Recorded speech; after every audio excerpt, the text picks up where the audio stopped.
Why do the nations rage and the peoples plot in vain? The kings of the earth set themselves, and the rulers take counsel together against the Lord and against his anointed one, saying, let us burst their bonds apart and cast away their cords from us. He who sits in the heavens laughs. The Lord holds them in derision. Then he will speak to them in his wrath and terrify them in his fury, saying, as for me, I have set my king on Zion, my holy hill. I will tell of the decree. The Lord said to me, you are my son. Today I have begotten you. Ask of me, and I will make the nations your heritage and the ends of the earth your possession. You shall break them with a rod of iron and dash them in pieces like a potter's vessel. Now, therefore, O kings, be wise. Be warned, O rulers of the earth. Serve the Lord with fear and rejoice with trembling. Kiss the Son, lest he be angry and you perish in the way, for his wrath is quickly kindled. Blessed are those who take refuge in him. In order to understand the significance of this psalm as it relates to us as the church, we are the people of God. We are a chosen race and a royal priesthood and a holy nation. We are a people for God's own possession. And it's because that's who we are that this relates to us. When the nations rage against God, it's not as though they can ascend his holy hill and fight with him. When the nations rage against God, it's not as though they can lay hold of him. How do the nations fight God?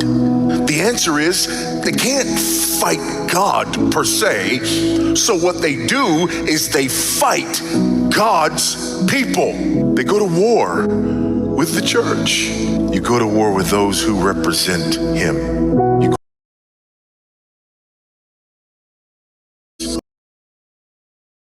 Of identifying with him. We see this war spiritually and ideologically. We see it even in our own surroundings. I'm talking about in the Christian West. We're seeing this war beginning to rage. As the biblical understanding of manhood and womanhood and human sexuality is referred to in legislation as mythology, we are at war. Our mission is also a direct affront to man's quest for independence and his own sovereignty. What is our mission? Jesus gave it to us. He says, all authority in heaven and on earth has been given to me. There's problem number one. Man is seeking after authority, and there's none to be found because it all belongs to Christ. Go therefore and make disciples of all nations, baptizing them in the name of the Father and the Son and of the Holy Spirit, teaching them to observe all that I've commanded you. And behold, I am with you always, even to the end of the age.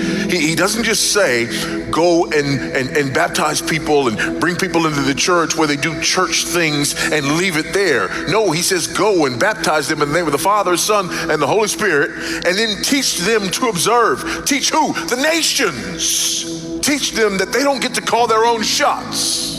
Teach them that there is a God in Zion and that they have an obligation to bow before him and to obey him.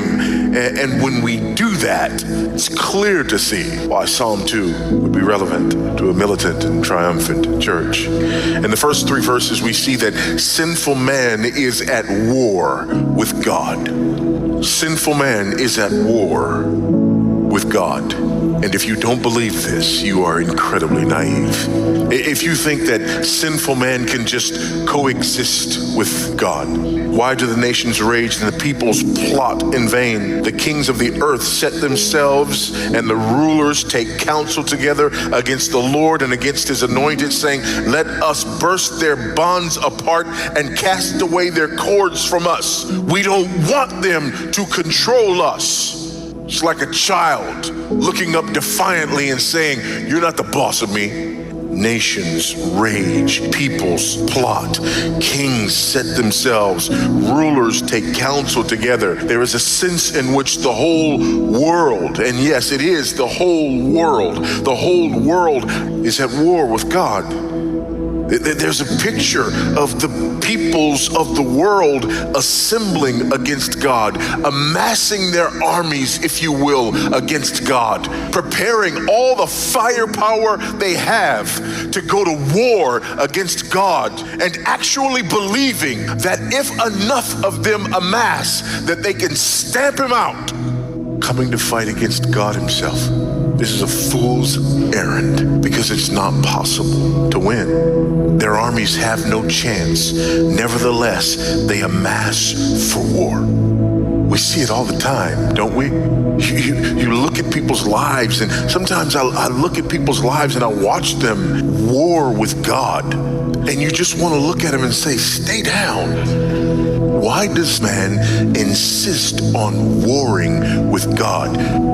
John gives us a glimpse in John 3:19. The light has come into the world, and people love darkness rather than light because their deeds were evil. They can't help it. They love darkness, and they're infuriated by light, by anything that exposes their darkness.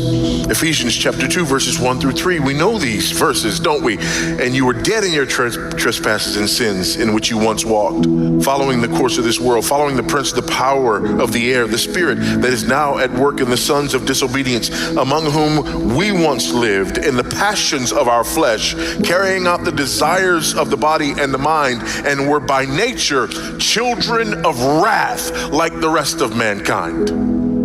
Enemies of God, children of wrath, who love the darkness and hate the light, and therefore all we can do is continue to go to war with God, and it will always be his nature until the bitter end. Revelation 16:13-16. And I saw coming out of the mouth of the dragon, and out of the mouth of the beast, and out of the mouth of the false prophet, 3 unclean spirits like frog, for they are demonic spirits, performing signs, who go abroad to the kings of the whole world to assemble them for battle on the great day of God the Almighty. Behold, I'm coming like a thief. Blessed is the one who stays awake, keeping his garments on, that he may not go about naked and be seen exposed. And they assembled them at the place that in Hebrew is called Armageddon. Sinful men go to war with God to the bitter end, because it is in their very nature to do so.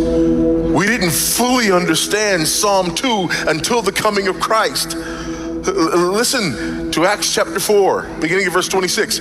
The kings of the earth set themselves, and rulers gathered together against the Lord and against his anointed. Again, quoting this psalm. For truly in this city there were gathered together against your holy servant Jesus, whom you anointed, both Herod and Pontius Pilate, along with the Gentiles and the peoples of Israel, to do whatever your hand and your plan had predestined to take place. It's not